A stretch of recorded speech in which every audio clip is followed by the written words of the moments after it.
Hello everyone, and welcome back to another Stardew Valley video.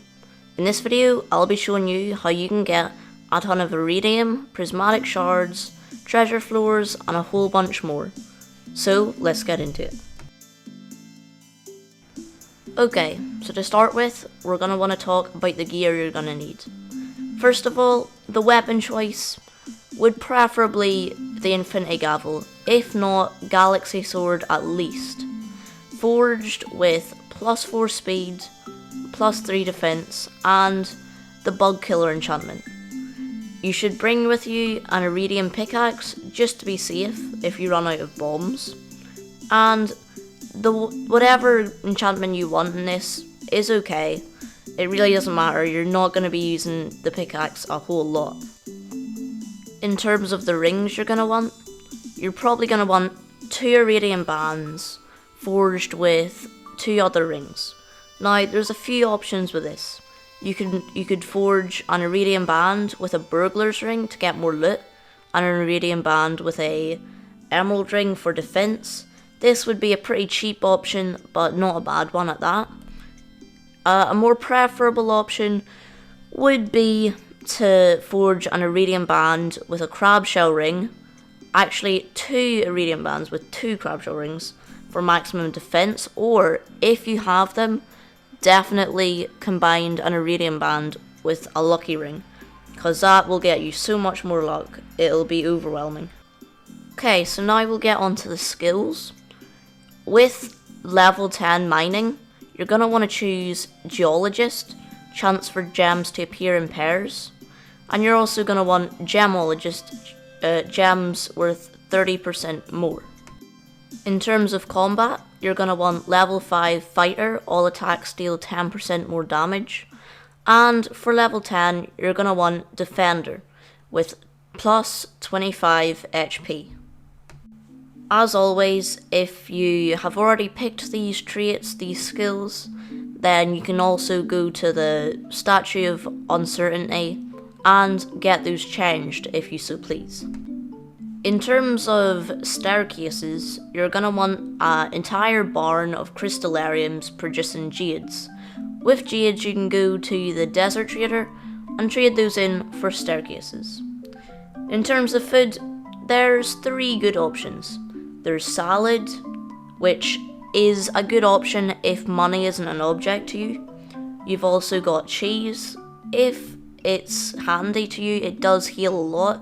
Try to get good quality cheese, but that's a good option. Probably one of the best and cheapest options is blackberries. Now, you can get these all over the bushes in the town in fall, and if you've got the botanist enchantment, or not enchantment, skill, sorry, then they're always iridium quality, and they heal a lot more than you think. In terms of mining, with explosives, you have 2 options. One is to use the Master Slingshot with explosive ammo, which is a good option if you're skilled with that, but another good option is just to get a whole load of regular bombs, which are cheap, not too expensive, and get the job done pretty well. Something very necessary is the warp totem to the desert. Now, what this does is, in the name, it warps you to the desert. This will be very handy, as it'll save you so much time, because you don't need to get the bus, you don't need to wait for the bus, you can just go straight to the desert. Additionally, you'll also want the warp totem to the farm, as that's gonna just help you get back. In terms of additional food, e.g. food that gives you buffs, there's 2 options. In fact, there's 3, but 2 good ones. There's the Lucky Lunch, gives you +3 luck. There's also Pumpkin Soup, which gives you +2 luck, but also gives you defense. And there's also Spicy Eel, which gives you speed buff, but only gives you +1 in luck. In terms of a lucky drink, you're probably going to want Ginger Ale.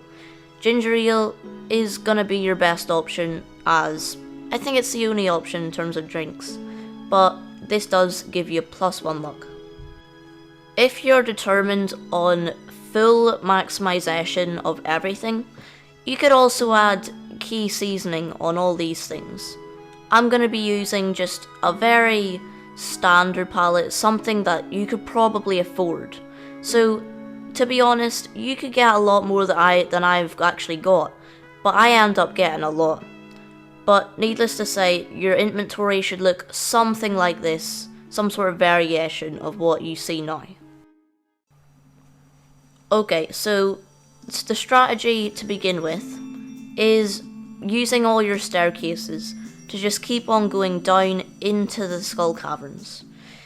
You should go at least 100 levels, but make sure no matter what that you have at least, I'd say, 20-30 staircases left, so you can skip some floors that are just kinda tricky, won't get you much and will waste time. But you should at least go 100 floors down so that you can get a lot of iridium and a lot of potential for iridium around the place. Okay, so once you're about 100 floors down, if you do want to go deeper, be my guest, but if you're at least 100 floors down, your strategy is mainly going to be to bomb everything. Try and get a good cluster of rocks and iridium, and just keep on placing bombs around there. Make sure if you've placed a bomb and see more iridium, go around the place so you can actually find more iridium around there. And then just keep on bombing the place, because then it's going to give you the best shot of finding all this stuff. If you ever have the choice between a shaft or a ladder, always go for the shaft, because shafts will get you further down, and though it may take health off you, it'll be really worth it, because health isn't an object here. You have so much that it really doesn't matter. So your objective, along with getting all the iridium, is getting downward, because the further down you get, the more iridium you can get. If you ever come across a treasure floor, make sure not to skip it to save time. Definitely just go through it, because there can be really good stuff and it doesn't take that much time out of you. So if you ever do see a treasure floor, go down it, because they can be really worth it. If you come across a floor that turns purple and serpents come at you, then make sure to kind of get out of there as soon as you can. It's not necessary. If there's a lot of iridium on it, make sure to get that iridium, but otherwise try and get out of those floors as soon as you can. Okay, so if you find yourself at the point where it's getting pretty late, you don't know what to do, you're gonna want to go in your inventory and find that little farm totem. Get that in your hands and go home. If you're willing to risk it, you could just pass out, because it doesn't destroy any of your items, but it does fine you. So if money isn't that important to you, fair enough. But apart from that, you may want to, you may want to just use the farm totem. And that's about it for this tutorial. If you do enjoyed, make sure to say you enjoyed and follow these tips correctly, and your inventory will look something similar to this. 404 iridium, 3 prismatic shards, 5 diamonds, and a whole lot more. And keep in mind, I wasn't even using the best stuff. I could have used lucky lunches, combined with seasoning, key seasoning. I didn't even use the best foods, and I could have gone way further down in the skull caverns, but I only choose to go to level 100. Now you could go so far down, your iridium could surpass a stack. But that's pretty much it for this video. If you do enjoy, make sure to let me know. Tell me what you want to see more of. Until next time, goodbye.